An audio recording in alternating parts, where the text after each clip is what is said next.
So we talked about another muscle that is really good, or that can cause a lot of pain that kind of mimics sinus pain. You might feel it all through here. It almost feels like you're kind of like your eyes, like right in there, like it. So a lot of times people think that that's a cluster headache. A cluster headache is a neurological phenomenon that is the worst pain imaginable. If you look up videos of people suffering from cluster headaches, or like thunderclap headaches, as a lot of them are called on YouTube, it's the most excruciating thing in the world. So this is not that, but it mimics it. It's you're gonna feel in the same spot right around your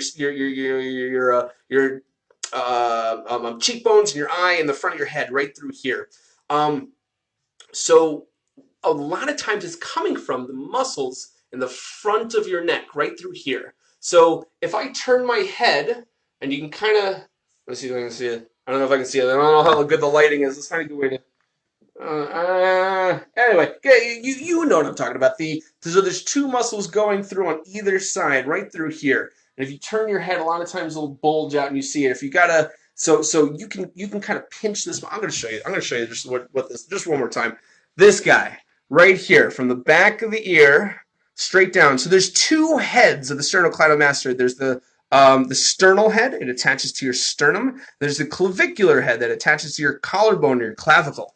And so if you're feeling it from the clavicular head, you're more likely to feel in these two spots. If it's coming from the sternal head, you're going to get that sinus kind of behind the eye pain that we talked about. So let me tell you a story about this freaking muscle. My wife's aunt travels all over the world in her RV. And she's the sweetest person you ever see. She uses like pies as currency. Like, oh my goodness, she's such a good cook. Anyway, so she had been suffering for headaches for 13 years. 13 years. She's gotten CTs, MRIs. She's been to neurology. She's been to neurosurgeons. She's been all over the freaking country trying to figure out how to get these pounding headaches to go away. And within about 6 minutes, I showed her this stretch, and they were instantly gone. She went to Ireland a couple weeks later. It never came back on the flight. She was trapped in an airplane. Her flight got delayed.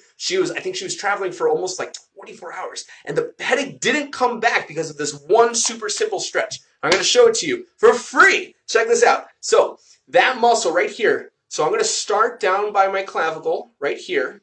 When I look away, the muscle is shortening. When I look towards it, the muscle is lengthening.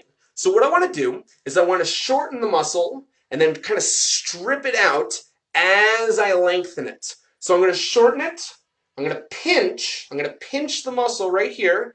I'm going to turn my head all the way to the other side, and I'm going to let it go. So I'm going to turn it back, pinch, turn, let go. And I'm just going to go just like that, all the way up the muscle as it gets closer and closer to my ear. Remember, it's right along through here, so I'm shortening it, pinch, turn, all the way up. And directly underneath there is your jugular vein. So we don't want to push in. We don't want to use the Theracane on this one, because if we're pushing in, we could be pinching off the jugular vein. So if you do it on one side, if you're pinching rather than pushing, you're much less likely to affect it. But to be safe, we only do one at a time. We don't want you to do both at the same time, because then we're getting a little risky. Well, we don't want to be risky with this kind of stuff. The last thing I want is for somebody to say, hey, I tried that cool stretch you told me and I passed out. No! One at a time. So we're turning our head, pinching all the way the other direction. You're just working your way up. And it's the most overlooked muscle for migraines, for headaches, for all this stuff. And it's such a shame because it's such an easy fix. But it's weird. It's the front of your neck. Nobody really addresses that. Whenever somebody massages you, they always massage the shoulders. No, because this is such a vulnerable kind of spot that you're not used to people touching. You don't really want people touching that. But it really is so beneficial if that's where your headaches are coming from. It's very possible that has nothing to do with your headaches, but it's definitely worth a try. If that doesn't work, come on to the office. We'll give you a full exam exactly to try to figure out if muscles are causing your headaches.